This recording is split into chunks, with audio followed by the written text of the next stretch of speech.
Hi everyone, this is Louise and welcome to this video, which is just a short introduction to colouring mandalas. There's just a couple of techniques that I've shared with you in this first video just to get you started. So I hope they inspire you to colour your own mandalas, and I really look forward to seeing your colouring pages. Enjoy! So in today's video, I'm going to be using the Caran d'Ache Supracolor pencils. Now these are water-soluble pencils, but you can use just the regular ones. I like to carry these around with me when I travel, so I just put them inside this very pretty pencil case. But they can get damaged quite easily. So if you do purchase some pencils like these ones, then that come in the tin, then I would just advise that you keep them in the tin just to protect them. Now I love these particular pencils because I can use them dry and I can use them with water as well, and they are what is called professional grade pencils.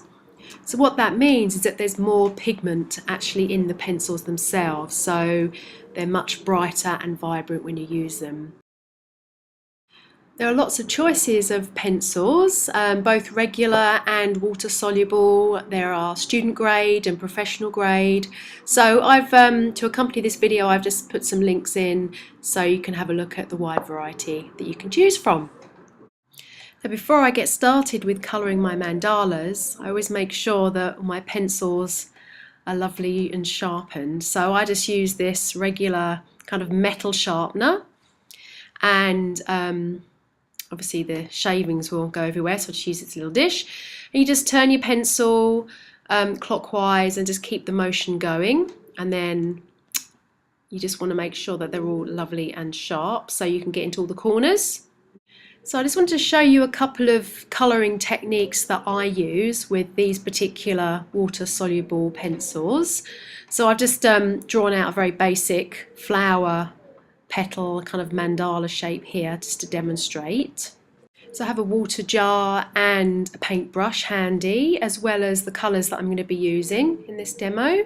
I've just chosen a couple of reds and a white as well, which I'm going to use to blend. So first of all, I'm just taking the darker magenta red colour, and I am using quite a lot of pressure on here at the beginning. And as you can see, I'm just grading, kind of shading and grading that back as I work out through the petal. So I am colouring it so the darker part of the colour is actually going to be inside the petal, and then it just gradients and shades outwards. So I'm just going to fill this with pigment, just with this one colour to begin with.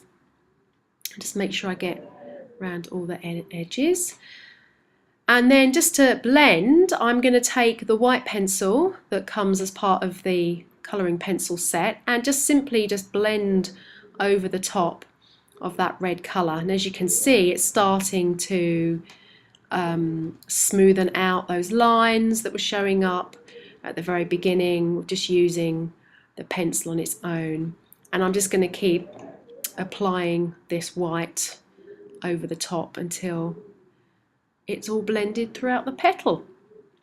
So that's one particular technique that I'm going to be using to colour my mandalas. Then for the next petal, I've actually chosen a slightly different red colour, and I'm just going to loosely fill out and apply colour to this petal. Now, because I'm going to apply water to this, I don't actually need to put the colour right to the edge to where the lines are, because I'm going to use my paintbrush to apply some of the colour that's from the pigment that's already on there. So I've just got a very small paintbrush here, just dipping into some clean water, and very lightly to begin with, I'm just going to apply the water into the petal. And as you can see, I can spread that pigment, and it's pretty vibrant as well, so I can spread that pigment around that particular petal. So really I didn't have to put as much colour into this petal. I could just apply just a small amount and then spread it using the water and the paintbrush. Just going to finish filling that out. So if you are adding water to your mandalas, then just to note that you need paper that's at least 150 grams or 70 pounds in weight so the paper doesn't wrinkle. Actually going to blend 3 colours together. So I've chosen to use warm colours here, which are yellow, orange and red, just to avoid mud. If I were to mix them with cool colours, that would create a bit of a muddiness.